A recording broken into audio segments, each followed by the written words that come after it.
जय श्री राम साथियों।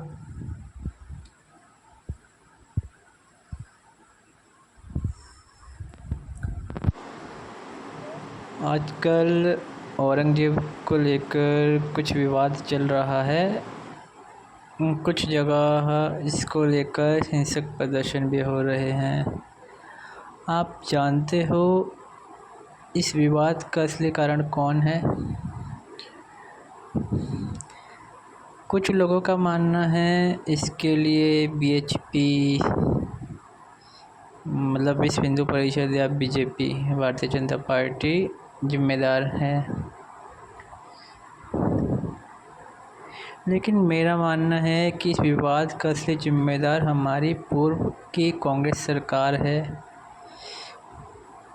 जब 1947 को देश आज़ाद हुआ तो उस समय कांग्रेस का देश पे एक तरफा शासन था, कोई विपक्ष नहीं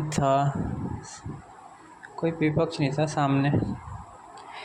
तो देश में कई सुधार कांग्रेस द्वारा किए जा सकते थे, लेकिन इसके उलट कांग्रेस ने देश को बर्बाद करने में कोई कसर नहीं छोड़ी।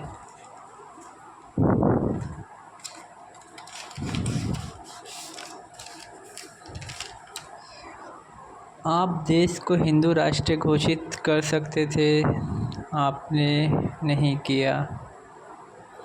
आपने शिक्षा का इस्लामीकरण किया। इसका एग्जाम्पल आप इस बात से समझ सकते हैं कि आज़ाद भारत में शिक्षा मंत्री का सबसे महत्वपूर्ण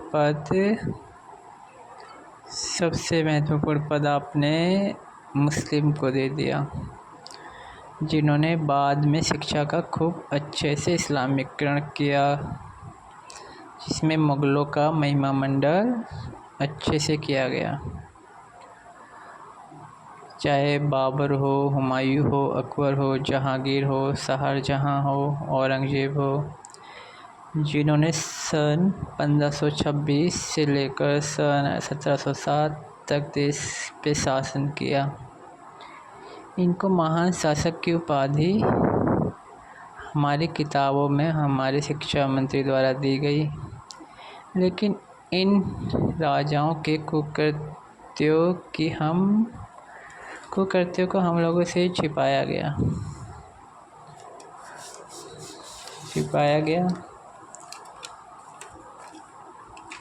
कुल मिलाकर भारत देश सन 1526 से लेकर सन 1857 तक मुग़लों के कब्जे में रहा, लेकिन मुग़लों के शासन में हिंदुओं का दमन लगातार सन 1526 से लेकर सन 1857 तक भारी मात्रा में हुआ।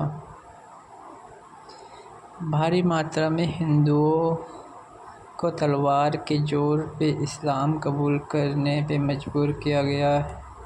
हिंदू मंदिरों को नष्ट करके वहाँ पे मस्जिदों का निर्माण किया गया। हिंदुओं को तरह तरह की प्रताड़ना दी गई। हिंदुओं पे कई प्रकार के टैक्स लगाए गए। मतलब ये सब हिंदुस्तान में हुआ, हमारे भारत में हुआ, बाहर से आए हुए राजाओं द्वारा किया गया। भारी मात्रा में हिंदुओं को मौत के हवाले किया गया। जब मुग़लों द्वारा ये सब किया गया तो मुग़ल महान कैसे हो गए? और अगर मुग़ल महान नहीं तो हमारी किताबों में उनका महिमा मंडल क्यों? मेरी आज की सरकार से गुजारिश है कि मुग़लों का महिमा मंडल देश में बंद होना चाहिए और हमारे राजाओं को असली सम्मान मिलना चाहिए, हिंदू राजाओं को। और मुग़लों की यादों को देश से मिटाया जाना चाहिए ताकि आने वाली पीढ़ी अपने असली राजाओं को जान सके, उनका सम्मान करे। जय श्री राम। राम राम जी।